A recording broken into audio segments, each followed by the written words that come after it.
បងខ្ញុំធ្វើការនឹងយូរទៅមានអារម្មណ៍ថាចូលចិត្តមកទៅចូលចិត្តមកទៅមែនដូចគ្នាអូនមកកន្លែងធ្វើការហ្នឹងបងទៅចិត្តដល់ណាជាងគេមែនបងបើយើងជ្រុលស្រឡាញ់គ្នាជាងយើងរកបាននេះធ្វើបងប្អូនធំមកចាប់ពីថ្ងៃនេះទៅ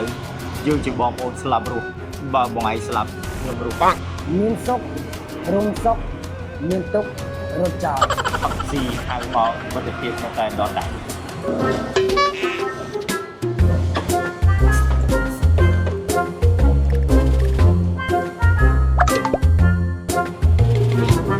បងជិះស្រែម្ដងមួយមើល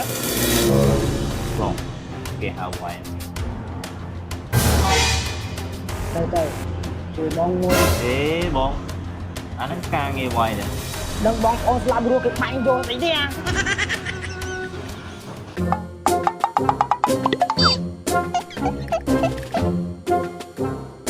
អរគុណណាស់បេប៊ី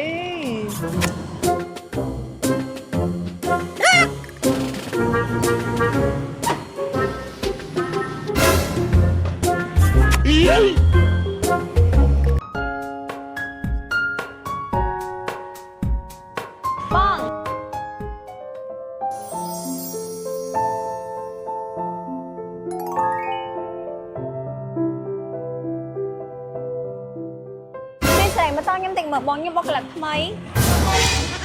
អូបុកកលឹកថ្មីចាអត់អីតែមកសេរីអើទឹកហ្នឹងចាបងឯងធ្វើបានល្អណាស់បងអូនធေါ်ជារឿងធម្មតាទេបងចាប់ពីថ្ងៃនេះទៅឯងនឹងយើងគឺជាសត្រូវស្នេហានឹងគ្នាបាទចាប់ពីថ្ងៃនេះតទៅមានខ្ញុំអត់បងមានបងអត់ខ្ញុំចាំមើលពីថ្ងៃនេះតទៅហើយនឹងយើងមិនណាឈ្នះមិនណាចាញ់